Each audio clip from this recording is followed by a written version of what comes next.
વડોદરાના માંજલપુર વિસ્તારમાં મોડી રાતે બાળકો પાસે મજૂરી કામ કરાવી શોષણ કરતા સમોસાના 2 હોલસેલ વેપારીને પોલીસે અટકાયત કરી 2 બાળકોને મુક્ત કરાવ્યા હતા. માંજલપુર અલવાનાકા પાસે ચતુરાઈ નગરમાં સમોસાના હોલસેલ વેપારી દ્વારા મકાનમાં બાળકોને બોલાવી મજૂરી કામ કરવામાં આવતું હોવાની વિગતો એન્ટ્રી હ્યુમન ટ્રાફિકિંગ યુનિટની ટીમે દરોડો પાડ્યો હતો. મહિલા પીએસઆઈની ટીમે ઉપરોક્ત સ્થળેથી 12 અને 15 વર્ષની વયના 2 બાળ મજૂરોને છોડાવ્યા હતા.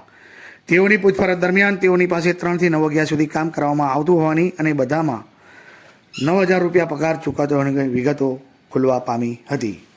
બાળ મજૂર એ અભિશાપ છે, પરંતુ અત્યારે ગરીબી અને નિર્ધનતાને લીધે બાળ મજૂરીને વેગ મળ્યું છે. સરકારે આની ઉપર કામ કરવું